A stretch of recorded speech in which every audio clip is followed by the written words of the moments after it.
యేసుక్రీస్తు నామములో మీ అందరికీ కూడా నా హృదయపూర్వకమైన వందనాలు తెలియజేసుకుంటూ, బైబిల్ గ్రంథం అనేది పరిశుద్ధ గ్రంథాన్ని మన చేతుల్లోకి వచ్చిందంటే అది మనం ఎప్పుడు కూడా గొప్ప విలువైన ఆస్తిగా అనుకుంటా మాత్రము ఉండాల్సిందే. మన జీవితాంతం కూడా ఎవరి చేతుల్లోకి అయితే పరిశుద్ధ గ్రంథాన్ని దేవుడు పంపించాడో, ఎవరైతే అంగీకరించారో, ఆ గ్రంథంలో ఉన్న మాటల్ని మీ ఆస్తులుగా, మీకున్న బంగారం కన్నా గొప్పగా ఎంచిన రోజున అందులో ఉన్న జ్ఞానం అంతా మనకు అర్థమవుతూ ఉంటుంది అనమాట. ఈ దేవుడిచ్చిన గ్రంథాన్ని ఎలా చదవాలో, ఎలా బోధించాలో, అలాగే వినేవారు ఎలా వినాలో దేవుడు పరిశుద్ధ గ్రంథంలో రాయించాడండి. ఎక్కడ దొరికింది ఈ మాట మీకు? దేవుడిచ్చిన పరిశుద్ధ గ్రంథాన్ని బోధించేవారు ఎలా బోధించాలో, ఎలా చదవాలో, అలాగే వినేవారు కూడా ఎలా వినాలో దేవుడు రాయించాడండి. ఇది స్టడీ చేస్తుంటే ఈరోజు అచ్యుతరావు గారు అలాగే రాజు కూడా ఒక మాటలు, ఇద్దరు కూడా చెప్పిన మాటల్ని నేను అనుకుంటున్నా మనసులో, పరిశుద్ధాత్మ దేవుడు ఎంత గొప్పగా నడిపిస్తూ ఉన్నాడు మనల్ని. నేను చెప్పబోయే పాఠానికి ఆ మాటలకి కూడా సంబంధం ఉందండి. మా ముగ్గురికి తెలియదు, కానీ పరిశుద్ధాత్మ దేవునికి ఎప్పుడైతే మనము సరెండర్ అయిపోతామో ఆయన మాత్రమే మనల్ని నడిపిస్తూ ఉంటాడు. మన సొంత ఆలోచన కాదండి. ఇక్కడ దేవుని పేరట, దేవుని నామం పేరట ఇక్కడ నిలబడి చెప్తున్న ప్రతి మాట పరిశుద్ధాత్మ దేవుడు మనకు అందిస్తున్న మాటేనండి.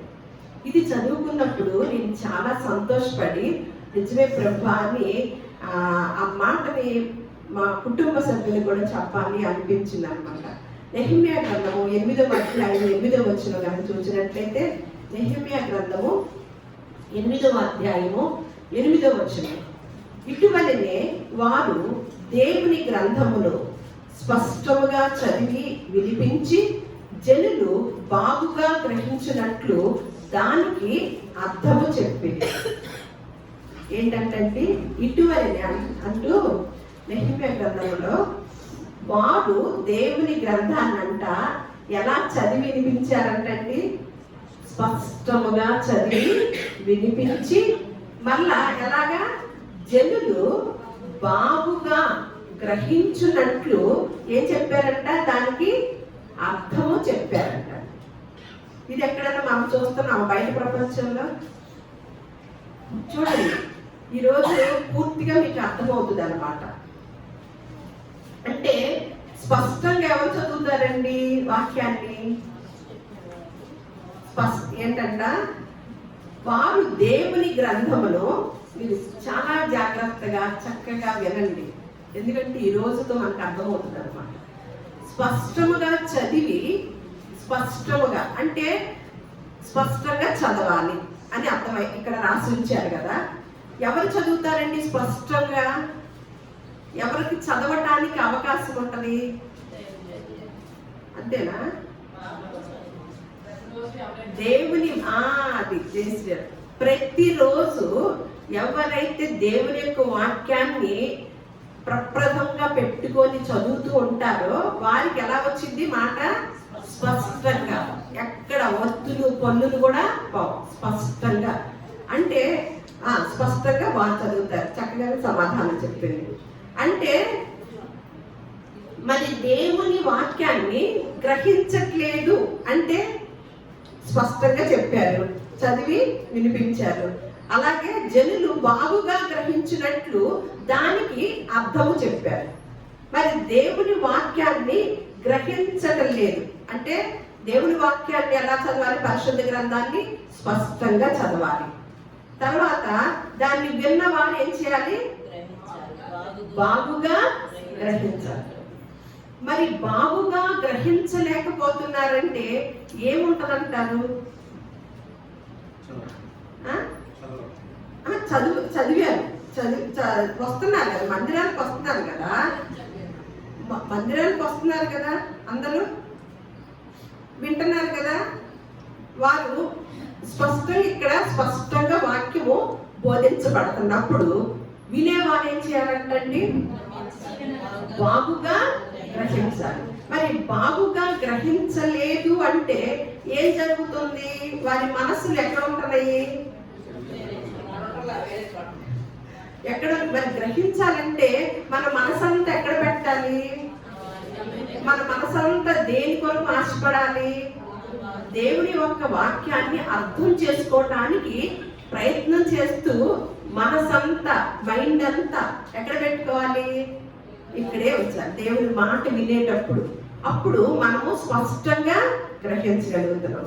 అయితే మరి స్పష్టంగా అందుకనే యేసుక్రీస్తు వారు కూడా, ఇది పాత నిబంధనలో చెప్పబడిన మాట కదా, మరి యేసుక్రీస్తు వారు కూడా ఆ గ్రహించే విషయంలో ఒక మాట మాట్లాడతారండి. మత్తయి సువార్త 13వ అధ్యాయము 12వ వచనంలో యేసుక్రీస్తులు వారు అంటున్నారన్నమాట, వారు చూచుచుండియు చూడరు, వినుచుండియు వినకయు గ్రహింపకయు ఉన్నారు.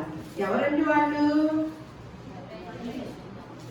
చూస్తున్నారంట కానీ ఏం కనపట్లేదు. వాళ్ళు చూచుచుండియు, చూస్తున్నారు కదా, ఎందుకు చూడరు? వాళ్ళు ఎదురుగా ఉంది, వాళ్ళంట చూస్తున్నారంట కానీ చూడరంట. వాళ్ళు చూచుచుండియు చూడరంట. ఇవాళ మీరు మనసు కనుక పెట్టి ఈ వాక్యాన్ని అర్థం తెలుసుకోవాలి, అర్థాన్ని గ్రహించాలనే మనసుతో కనుక ఉంటే, ఈరోజు మీరు ఎవరైతే ఆ మనసుతో కూర్చుంటారో మీరు స్పష్టంగా అర్థం చేసుకొని గ్రహించి మీ గృహాలకు వెళతారన్నమాట. ఏమంటున్నారు? సాక్షాత్ అక్కడే ఉన్న జనులు బాగుగా అంటే స్పష్టంగా చదివి దేవుని గ్రంథాన్ని వినిపించినప్పుడంట జనులంట బాగుగా గ్రహించినట్లు దానికి ఆ చెప్పే వాళ్ళు కూడా ఎలా చెప్తున్నారంట? బోధించే వాళ్ళు. నేను అదే చెప్పాను, బైబిల్ గ్రంథంలో ఎలా బోధించాలో, అలాగే ఈ బైబిల్ గ్రంథాన్ని ఎలా చదవాలో, అలాగే విన్న వాక్యాన్ని, చదివిన దాన్ని ఎలా గ్రహించాలో రాసి ఉంది. దాన్ని మనం ధ్యానం చేస్తున్నాం అని మనం మాట్లాడుకున్నాం. అలాంటప్పుడు గ్రహించాలంటే మరి గ్రహించలేదా క్రైస్తవ ప్రపంచం?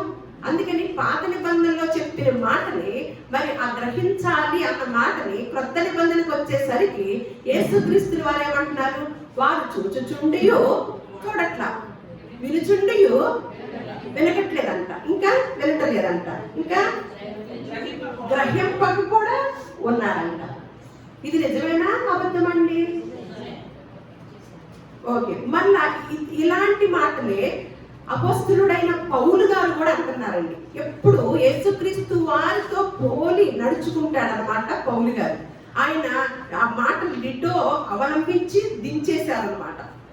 ఏమంటున్నారంటే అపోస్తల కార్యం 28-26 కూడా, మీరు వినుట మట్టుకు విందురు కానీ గ్రహింపనే గ్రహింపరు, చూచుట మట్టు. ఈయన కొంచెం క్లారిటీ ఇచ్చేస్తున్నారనమాట. చూచుట మట్టుకు చూతురు గాని కాననే కానలని ఈ ప్రజల యొద్దకు వెళ్ళి చెప్పుము. ఈ ప్రజలు ఎలా ఉన్నారంటే వినుట మట్టుకు విందురు కానీ గ్రహింపనే గ్రహింపరు, చూచుట మట్టుకు చూతురు గాని కాననే కానరు అని ఈ ప్రజల యొద్దకు వెళ్ళి చెప్పు. ఎందుకు గ్రహించలేకపోతున్నారండి? దేవుడు ఒక్క వాక్యం వినేటప్పుడు ఏం కలగాలి? ఏముండాలి మన దగ్గర? మనసు, శ్రద్ధ ఉండాలన్నమాట. శ్రద్ధ ఉన్నప్పుడు శ్రద్ధ లేకుండా విన్నారనుకోండి, శ్రద్ధ లేకుండా గ్రహించలేకుండా విన్నారనుకోండి, ఏమవుతుంది? ఆ శ్రద్ధ లేకుండా చేసే పని ఎవరిది? ఎప్పుడు పడేస్తాం కదా ఆయన మీదే, అపవాదిది కదా. అలా ఇంకొక మాట చెప్తున్నాను, మనం ఏమనుకుంటామంటే ఆ శ్రద్ధ లేకుండా ఉండటం అనేది అపవాదని బాలకృష్ణ గారు అన్నారు. ఇప్పుడు మనము ఏమనుకుంటామంటే మనం మందిరానికి వస్తున్నాం కదా, పాట పాడుతున్నాం కదా, ప్రార్థన చేస్తున్నాం కదా, అలాగే ఏం చేస్తున్నాము? దేవునికి కానుక ఇస్తున్నాం కదా, అన్నీ చేస్తున్నాం అని అన్నిటిని బట్టి చేస్తున్నాం అనుకుంటామంట.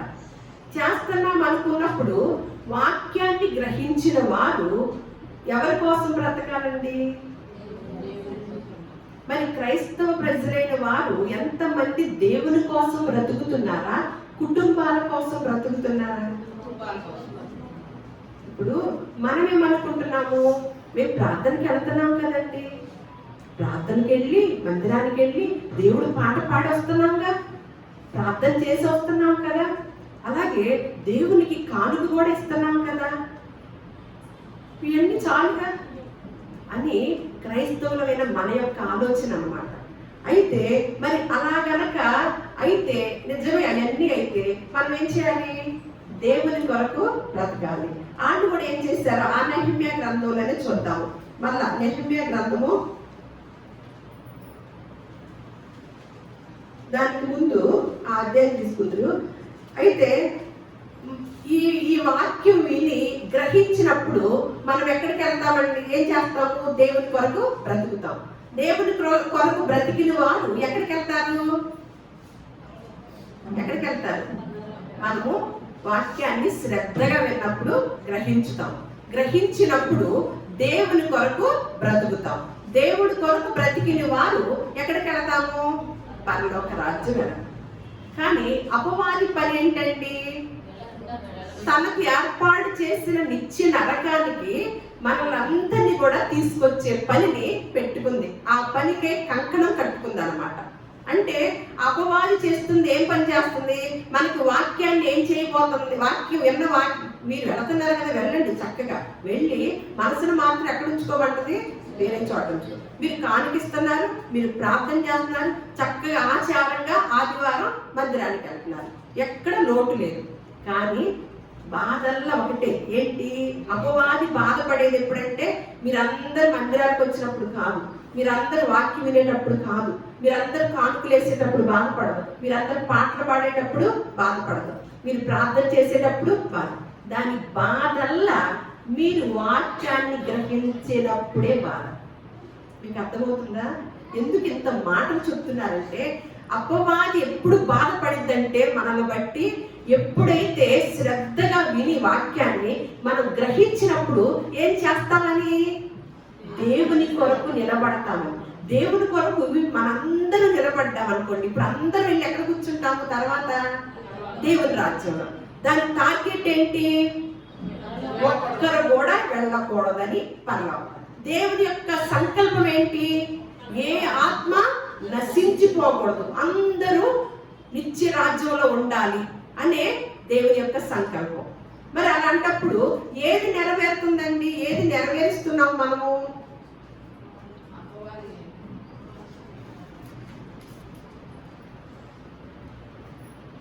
మరి ఈ దేవుని ప్రజలకి, ఆయన బిడ్డలమైన మనకి దేవుడు ఏం చేస్తున్నాడు? చక్కగా గ్రహించేటట్లుగా నా బిడ్డలకి తెలియచేయండి అని బోధకులకు చెప్పారు, బోధకులుగా నిలబెట్టారు అన్నమాట.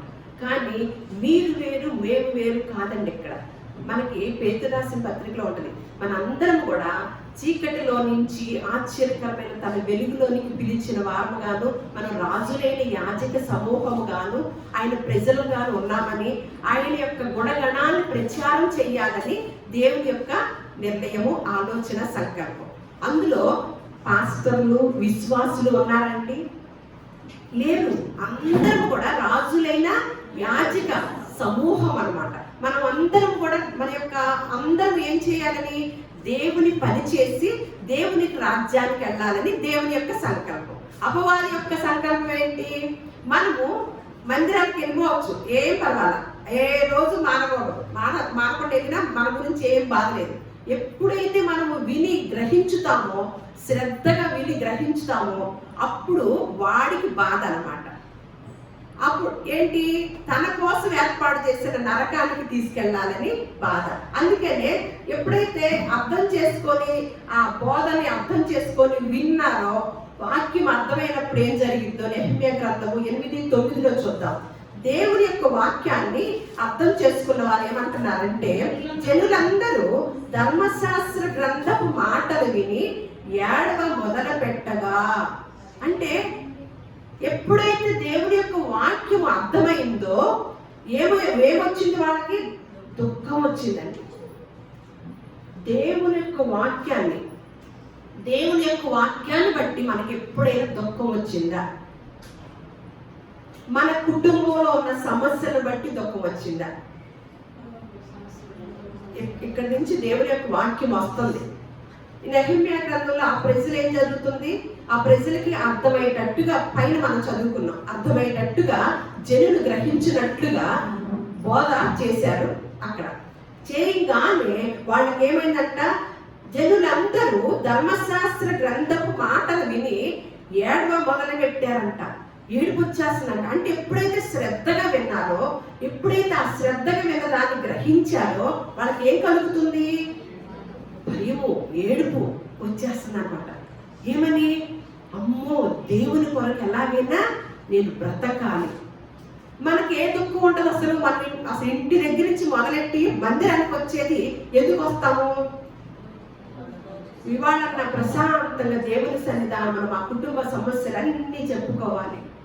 దాన్ని చూసుకొని ఆ సమస్యలతో ఏడుస్తూ కాసేపు దేవుని సన్నిధానంలో గడపాలని వస్తాం. కానీ ఆత్మానుసారమైన దుఃఖము రక్షణార్థమైన మారు మనసుని కలుగు చేస్తుంది. మనకి ఎప్పుడైతే ఆత్మానుసారమైన దుఃఖం ఉంటుందో మనల్ని హృదయాన్ని రక్షించిద్ది అనమాట.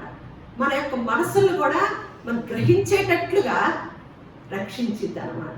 ఆ గ్రహింపు రాగానే అమ్మో, నేను ఇలా దేవుడు ఇలా చెప్పాడా వాక్యము, ఈ వాక్యం ప్రకారం నేను వినకపోతే నిత్య నరకానికి వెళ్ళిపోతానా అని, నరకానికి మీకు ఇదిగో ఈ 2 గంటలో మీకు చావు ఉందండి అన్నారు. ఏమొచ్చింది మనకి? నవ్వో దిగో బాబు, ఎక్కడ డాక్టర్ ఉన్నాడో, ఎప్పుడు డబ్బులు ఎక్కడ ఉన్నాయో, మొన్న ఎంత వైద్యం చేయించుకోవాలి, గంటలో బతకాలి, టైం లేదు, గంటలో వైద్యం అందాలి అని ఏడుతూ కూర్చుంటారా, నవ్వుకుంటా కూర్చుంటారా? చావు ఉందంటే, సమస్య ఉంది మీ ముందు, గంటలో సమస్య వచ్చి పడుతుంది అన్నారు అనుకోండి, ఎలా ఉంటది? అదే అన్నమాట. ఇక్కడ మీరు దేవుని కొరకు బ్రతకపోతే నిత్య నరకానికి వెళతారు అని దేవుని యొక్క వాక్యము మనకి స్పష్టంగా అర్థమైంది. ఏం కలిగినప్పుడు? ఏడుపు వచ్చింది, భయం వేస్తుంది. అందుకనే ఆ బోధించే వారు కూడా చక్కగా విభజించి అర్థమయ్యే, మరి గ్రహించేవారు చెప్పేవారు లేకపోతే, మంచిగా చెప్పేవాళ్ళు లేకపోతే గ్రహించేవాళ్ళు గ్రహించుతారా అండి? ఒకసారి చూడండి. అందుకనే అపోస్తుల కార్యంలో కూడా మనకు ఒక మాట ఉంటుందండి.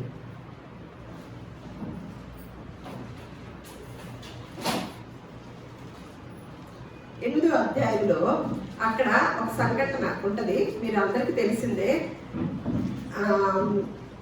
అథియోపియులైన రాణి అయిన కందాకరి కింద మంత్రి అయిన ఆయన అనమాట, నపుంసకుడు.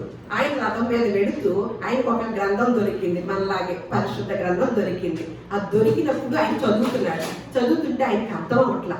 ఆయన ఏం మాట, ఒక మంత్రి ఒక ఆర్థిక శాఖ మంత్రి అనమాట.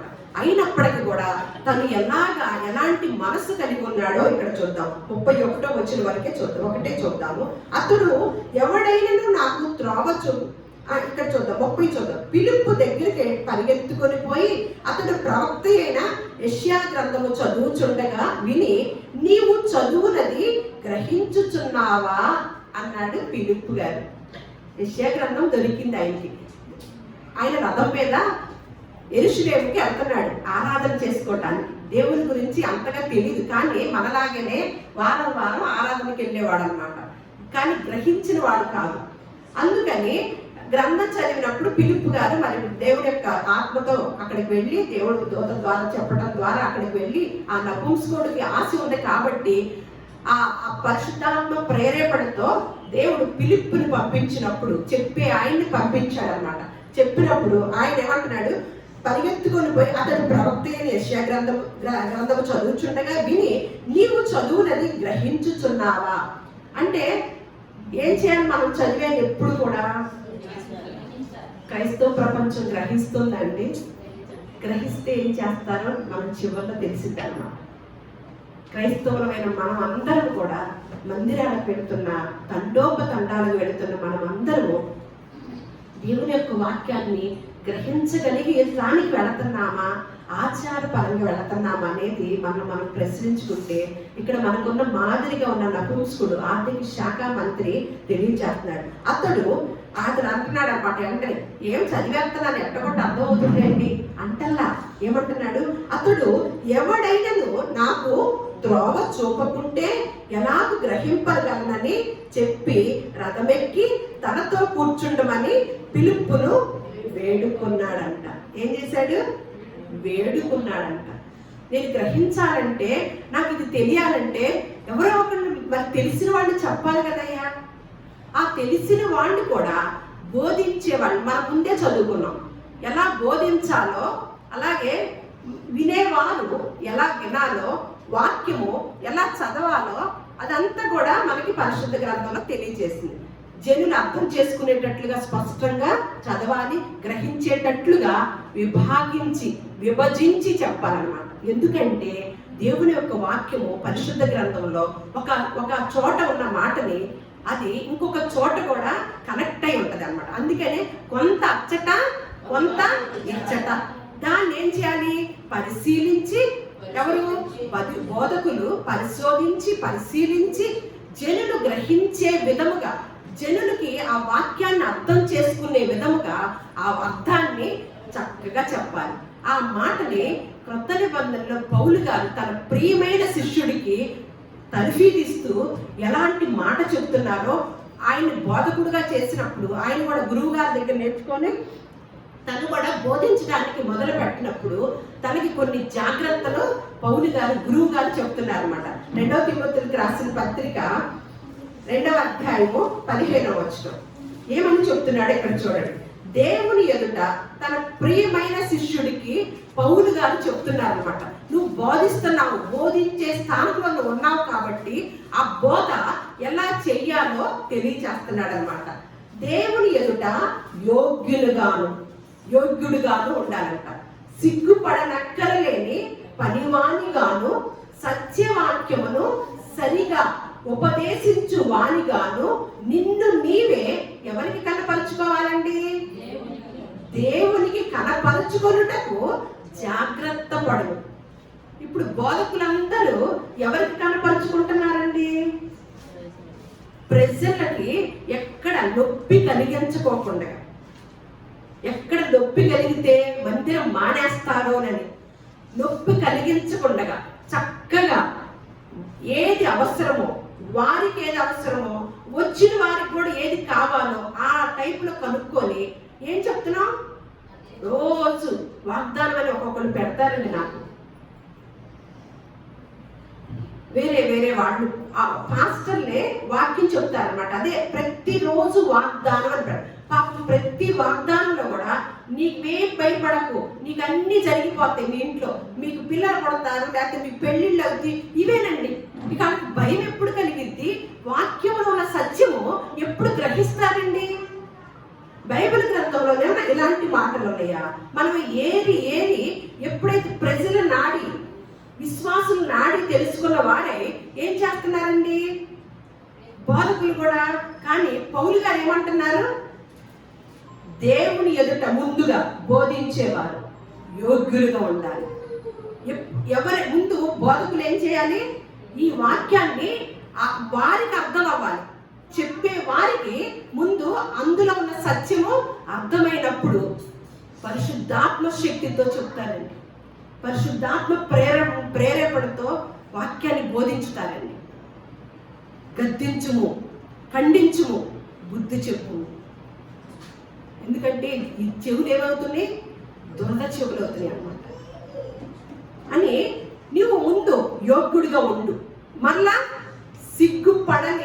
పడనక్కరలేని పనివానిగా నువ్వు సత్యవాక్యమును సరిగా ఉపదేశించు. అంటే దాని దగ్గర సరిగా ఒక అంకి వేసి ఉంటుంది. విభజించు వానిగాను అంటే ఆ వాక్యాన్ని విభజించే విధానం కూడా తెలుసుకోవాలన్నమాట. సరిగా ఉపదేశించు వానిగాను నిన్ను నీవే దేవునికి కనపరుచుకున్నట్టుకు జాగ్రత్త. ఒక పనివాడు ఎప్పుడు సిగ్గుపడతాడండి? ఇక్కడ ఏమంటున్నాడు? సిగ్గుపడనక్కరలేని పనివానిగా ఉండమంటున్నాడు. మరి ఒక పనివాడు ఎప్పుడు సిగ్గుపడతాడండి? యజమాని ఒక పని చెప్పి వెళ్తాడు, పనివాడు అన్నారు. ఒక పనివాడు ఎప్పుడు సిగ్గుపడతాడంటే యజమాని ఒక పని చెప్పి వెళ్ళినప్పుడు ఆ పని చేయకుండా ఉన్నప్పుడు యజమానుడు వచ్చినప్పుడు నుంచున్నప్పుడు ఏం కలిగింది? సిగ్గుపడతాము, భయపడతాము. ఎందుకు? చెప్పిన పని చేయలేదు. అందుకని ఏమంటున్నాడు, నువ్వు ఎలా ఉండాలంటే దేవుడు ఏ పని అయితే చెప్పాడో ఆ పని చేసి సిగ్గుపడనక్కర్లేని పనివానిగా ఉండాలి నువ్వు తిమోతి అంటా చెప్తున్నాడు అన్నమాట. మరి మరి మళ్ళా పనివాడు ఒక వ్యక్తి కూడా ఎప్పుడు సిగ్గుపడతాడండి? రెండు విషయాలు సిగ్గుపడతాడు. దేవుడు ఏం చెప్పాడు? దేవుడు ఒక పని చెప్పాడు, ఆ పని చేయనప్పుడు. రెండవది పాపం చేసినప్పుడు. అర్థమైందా? పాపం చేసినప్పుడు తల వంచుకుంటామా, ఎత్తుకుంటామండి? దాక్కుంటామా? మనం ఏం పాపం చేయాల, ఎక్కడికి వెళ్ళి కూర్చుంటాము? ధైర్యంగా తల నిలబెట్టుకొని నిలబడతాం. ఏదైనా మనలో పాపం ఉందని తెలిసిపోయి మనం గ్రహించినప్పుడు ఎక్కడికెక్కడ దాక్కుంటామండి? దాక్కు. అది ఎవరు చేశారండి? సిగ్గుపడినప్పుడు ఏం జరిగిందండి? ఎప్పుడు జరిగిందండి? ప్రారంభ దినాల్లోనే ఏం జరిగిందండి? అందుకని ఆదికాండంలో ఒక మాట ఉంటుంది, చూద్దాం.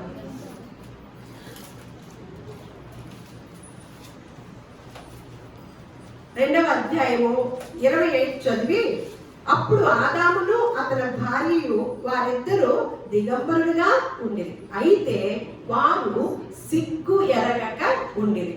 చక్కని వాతావరణంలో సిగ్గు ఎరగకుండగా చల్లపూట దేవుడు వస్తే దేవునితో సహవాసం చేస్తూ ధైర్యంగా దేవుడితో మాట్లాడుతూ భయపడకుండగా సిగ్గుపడకుండగా, అంటే వాళ్ళు ఉన్న విధానం కూడా వస్త్రాలు ధరించలేదు, అలా ఉన్నారంట. మరి అలాంటి కుటుంబంలోకి ఎవరు వచ్చారండి? అలాంటి కుటుంబంలోకి అపవాదం వచ్చి బలవంతాన మిమ్మల్ని వాళ్ళిద్దరు దించిందా? ఒక్క ఆలోచన వేసిందా? ఆ ఆలోచనని ఎంత గ్రహించిందంటే అవ్వ అంత గ్రహించి ఎంత పని తెచ్చిపెట్టిందండి? ఆజ్ఞ అతిక్రమమే పాపం. అంటే ఎప్పుడైతే దేవుడు పని మాట మనం వినలేదో, పని చేయలేదో, మనం ఏం చేసిన వారం అవుతాము? పాపం చేసిన. దేవుడు ఎదుటి మనకేం కలిగిద్ది? భయము, సిగ్గు కలిగింది. మరి ఇక్కడ కూడా వచ్చి చూస్తే 2 వచనాలు చూద్దాం. తనతో పాటు తన భర్త కూడా ఇచ్చినప్పుడు తిన్నప్పుడు, అట్లయితే చల్లపూట ఆదామును అతని భార్య తోటలో సంచరించుచున్న దేవుడైన యెహోవా స్వరము విని దేవుడైన యెహోవా ఎదుటికి రాకుండా తోట చెట్ల మధ్యను దాగుకొనగా, దేవుడైన యెహోవా ఆదామును పిలిచి, నీవు ఎక్కడ ఉన్నావనగా, అందుకు అతడు, నేను తోటలో నీ స్వరము వినినప్పుడు దిగంబరినిగా ఉంటుంది కనుక భయపడి దాక్కున్నాను అన్నాడు. అంటే మరి ముందే ఉందంట, వాళ్ళు సిగ్గుపడతలేదంట, భయపడతలేదు. మరి ఎందుకు భయము, సిగ్గు కలిగిందండి? అపవాది మాట విన్నారు, తప్పు జరిగిపోయింది. తప్పు జరిగేసరికి దేవుని దగ్గరికి ఎదుటికి రాలేకపోతున్నారు అన్నమాట. అలా మళ్ళా ఆదికాండము ఎజ్రా గ్రంథం తీయండి. ఆదికాండం ఎజ్రా గ్రంథము 9:6. ఎప్పుడు భయపడతారో మనం చూసి, ఎప్పుడు సిగ్గుపడకుండా ఉంటారో అది కూడా చూసేసి మనం ముగించుకుందాము. ఎజ్రా గ్రంథము 9వ అధ్యాయము 6వ వచనం. ఒకప్పుడు ఇశ్రాయేలీయులు పాపం చేసినప్పుడు వారు ఏం మాట్లాడుతున్నారు? వారు పాపం చేసినప్పుడు పాపం చేశారని గ్రహించి వారు ఏం మాట్లాడుతున్నారు ఇక్కడ చూద్దాం. నా దేవా, నా దేవా, నా ముఖము నీ వైపు ఎత్తుకొనుటకు సిగ్గుపడి కిన్నుడనై ఉన్నాను. మా దోషములు మా తలలకు పైగా హెచ్చి ఉన్నవి, మా అపరాధము ఆకాశం అంత ఎత్తుగా పెరిగి ఉన్నది. ఏంటంట? నా ముఖము నీ వైపు ఎత్తుకొనుటకు సిగ్గుపడుచున్నాను అని అంటున్నారు. ఎప్పుడు సిగ్గుపడుతున్నామని మనం ఇందాక అనుకున్నాము? మనము దేవుని పని, ఒక పనివాడు యజమాని వచ్చేసరికి ఎలా నుంచుంటాడండి? పని చెప్పిన పని చేయకపోతే ఎలా ఉంటాడు? సిగ్గుపడుతూ భయపడుతూ నుంచుంటాడు. కూర్చుంటాడు. ఈ ఇశ్రాయేలు ప్రజలు కూడా వాళ్ళు చేసిన పాపాన్ని బట్టి దేవుడి దగ్గర ఏమంటున్నారు, మేము నా ముఖము నీ వైపు ఎత్తుకున్నట్టు కూడా మేము సిగ్గుపడుతున్నాం. యెహెజ్కేలు గ్రంథము 2వ అధ్యాయం కూడా 4వ వచనంలో ఒక మాట ఉంటుంది. ఎప్పుడైతే మనం గ్రహించట్లేదో మన హృదయాలు ఏమై ఉంటాయి అంటే కఠినంగా ఉంటాయి అంటండి.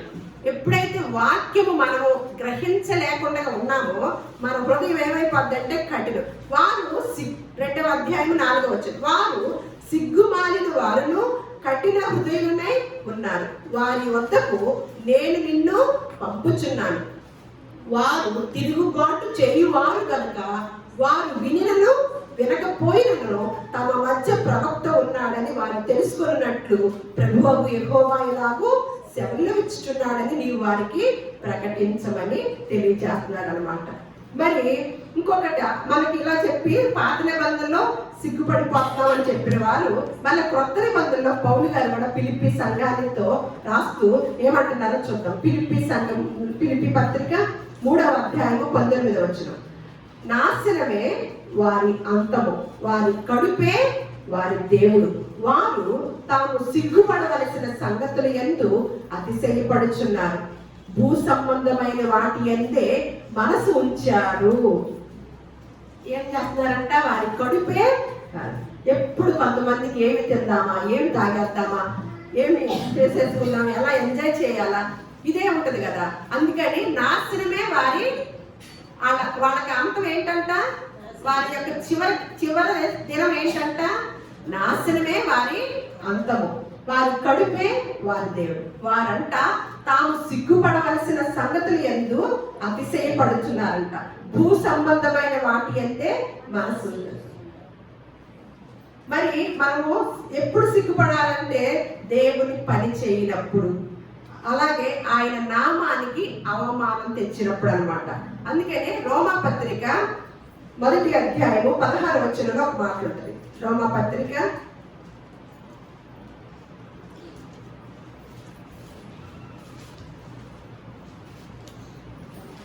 మనం ఏ విషయంలో వారు సిగ్గుపడవలసిన విషయాల్లో అంట, వారు తాము సిగ్గుపడవలసిన సంగతులు ఎంతేమన్నా అతిశయపడుతున్నారంట, అతిశయపడాల్సిన విషయాల్లోనన్నా సిగ్గుపడుతున్నారంట.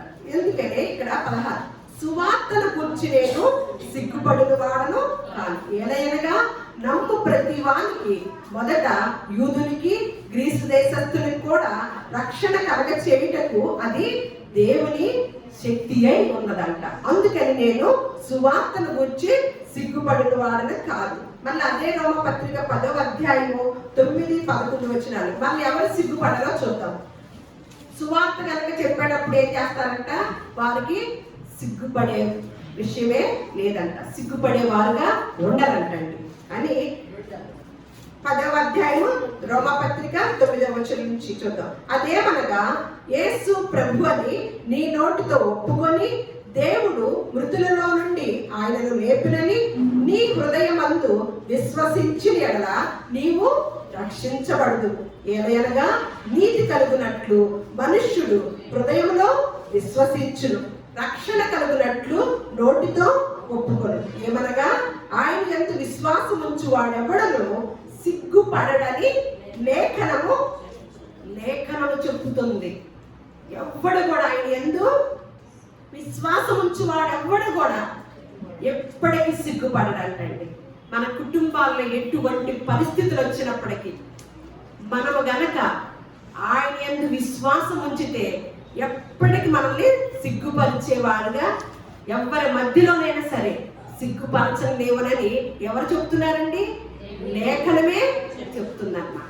చూడండి, అందుకనే మొదటి పేతురు రాసిన పత్రిక 4వ అధ్యాయము 16వ వచనం కూడా చూద్దాం.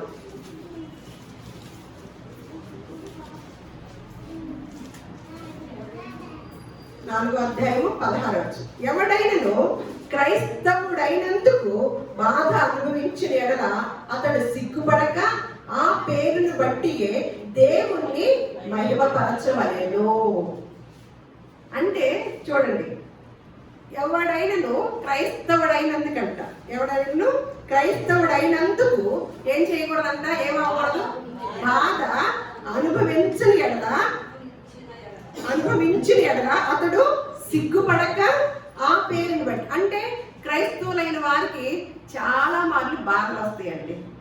అయినప్పటికీ కూడా ఎవరైతే అనుభవిస్తారో ఆ బాధలు, దానిని బట్టి అంట ఏమకూడదు, అతడు సిగ్గుపడక ఆ పేరును బట్టి. మనకి క్రైస్తవుడు అనే పేరు ఉంది కదా, ఆ పేరును బట్టి మనం ఏమవ్వాలంటే దేవుణ్ణి మహిమపరచాలి. మళ్ళా అలా మహిమపరిస్తే మనము ఇక్కడ భూలోకంలో గనక దేవుణ్ణి మహిమపరచడానికి గనక మనము సిగ్గుపడినా, అది ఆయన నామాన్ని అవమానపరుస్తూ ఉన్నా, మనము చూసి కూడా దేవుడు ఏం చేస్తాడంటే, ఇందాక రాజు చెప్పినప్పుడు నేను అదే అనుకున్నా, మరి ఆయన పేరేంటి, శాంసన్ అన్న ఆయన క్రికెట్ ఆడి ప్రపంచం అంతా చూస్తారు కదా, తన యొక్క ప్రార్థనైనా తను అవి పడేసి తను మోకరిల్లే విధానమైనా ప్రపంచం అంతా చూస్తారు. ఎక్కడన్నా సిగ్గుపడ్డాడండి? మనము ఇక్కడ నుంచి మన బంధువుల దగ్గరికి వెళ్ళి ఒక మొక్క చెప్పడానికి అందరూ కలిసి ఉన్నప్పుడు, పెద్ద పెద్ద వాళ్ళందరూ ఉన్నప్పుడు మనం దేవుడి గురించి చెప్పండి, నిజంగా మీరు ఎప్పుడైనా చెప్పారా? భయపడ్డారా? అమ్మో మమ్మల్ని దేవుడు నమ్ముకున్నారని అంటారేమో అని సిగ్గుపడ్డారా? మరి ఆ క్రికెట్ ఆడే ఆ అబ్బాయి, అప్పుడు అంతకుముందు ఒక సహోదరిని చూసాం, ప్రపంచం అంతా చూస్తున్నారు కదా, మోకరిల్లి ప్రార్థన చేసి తన విజయానికి కారణము యేసుక్రీస్తు వారు, జీసస్ అని తెలియజేస్తే, నిజంగా నాకు ఈ వాక్యం చదువుతున్నప్పుడు, ఇందాక రాజు చెప్పినప్పుడు మనమేమో తెలియదు కానీ ఆ బిడ్డను బట్టి దేవుడైతే నా బిడ్డ ఇతడు శాంసన్ అని సిగ్గుపడకుండా చెప్తాడంటండి. లోకాసు వార్త 2వ అధ్యాయము 26వ వచనం. లోకాసు వార్త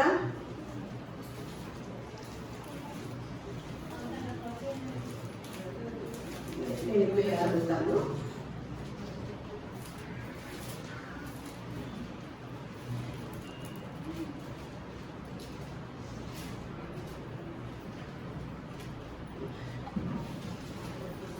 లోకాసు వార్త 2వ అధ్యాయము 26 చూద్దాము.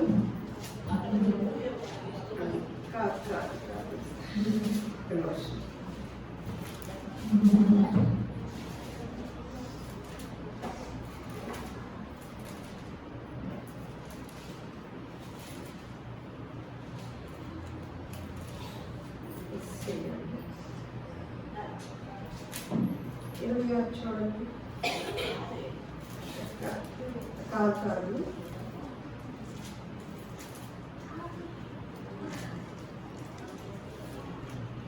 ఈలోపు ఏప్రిల్ రాసిన పత్రిక దీన్ని నేను చూస్తాను. ఏప్రిల్ రాసిన పత్రిక 11వ అధ్యాయము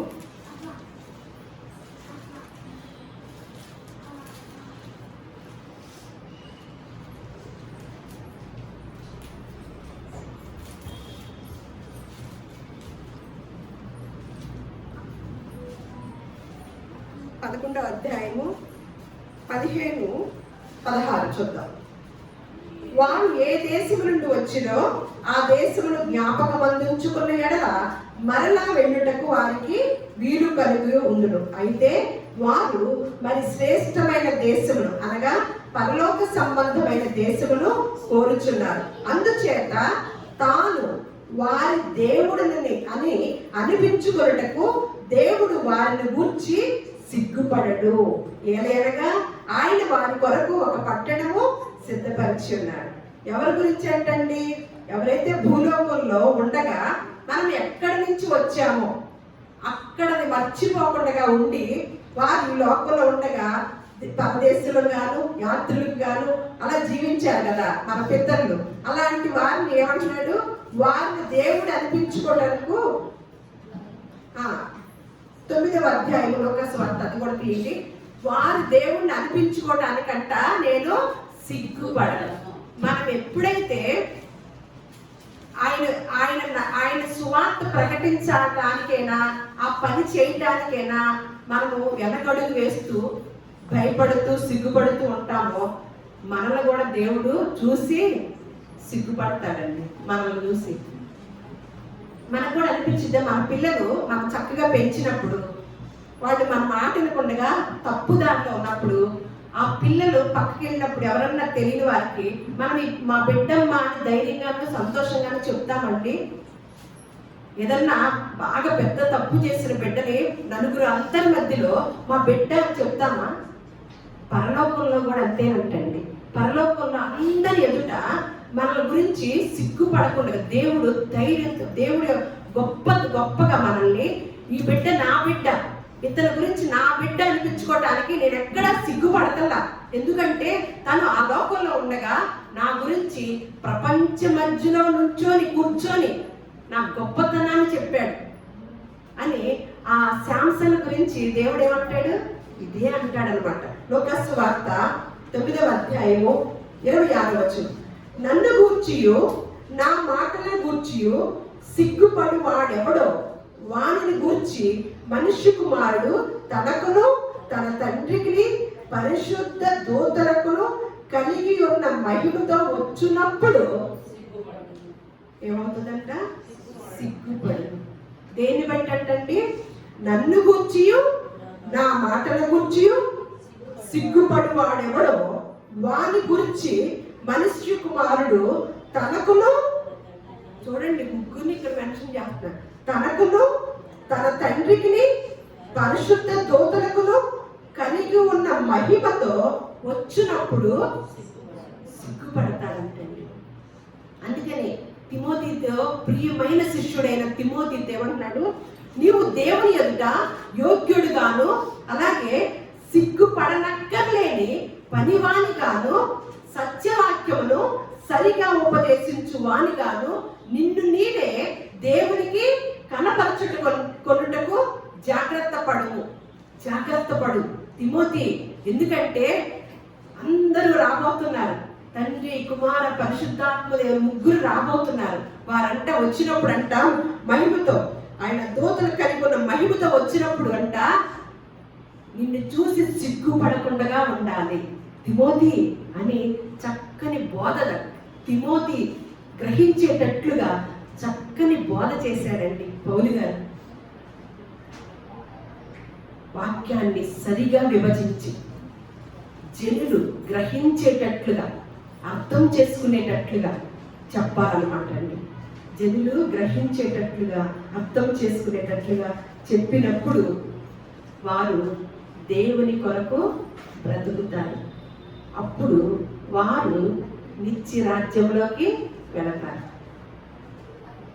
మనము ప్రార్థనకి వెళుతున్నాము, ఏదో ఒక టైంలో దేవునికి కానుకిస్తున్నాము, ప్రార్థన చేసుకుంటున్నాము, ఒక పాట పాడి వస్తున్నాము, ఒక మాట మాట్లాడి వస్తున్నాము, బాగానే ఇది వస్తున్నాము, ఇదేమీ ఇబ్బంది లేదు.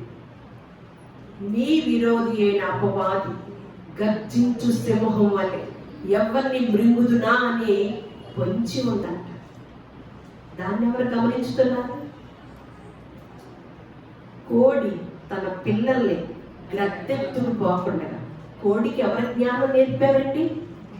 గ్రద్ద ఎత్తుకు పోకుండా తన చిన్న పిల్లల్ని తన ప్రాణాన్ని సైతము పెట్టి ఎంతగా కాపాడుతుందో ఆ జీవరాశిని చూసి మనం నేర్చుకోవాలండి. మనకైనా ఈ భక్తి? మన బిడ్డలను కూడా కాపాడుకుంటున్నామా? వారు గ్రహించేటట్లుగా వాక్యాన్ని విభజించి చెప్పగలుగుతున్నామా? గ్రహించినప్పుడు ఏడుపు వచ్చిందండి. దేవుని కొరకు ఏమైనా సరే దేవునికి అంకితం అయిపోవాలని ఆలోచన కలిగిద్దండి. ఎప్పుడైతే ఆలోచన కలిగిద్దో దేవునితో అనుసంధానం అవుతామో దేవుని రాజ్యంలో చోటు సంపాదించుకుంటామండి.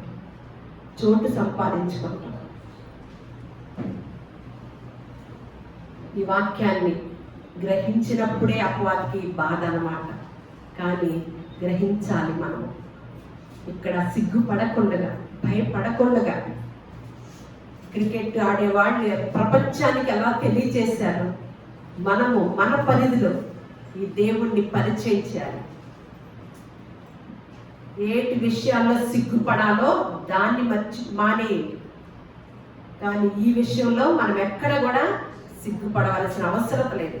ధైర్యంగా దేవుని యొక్క మాట, ఎందుకంటే ఇది దేవుని యొక్క శక్తి అయి ఉందన్నమాట.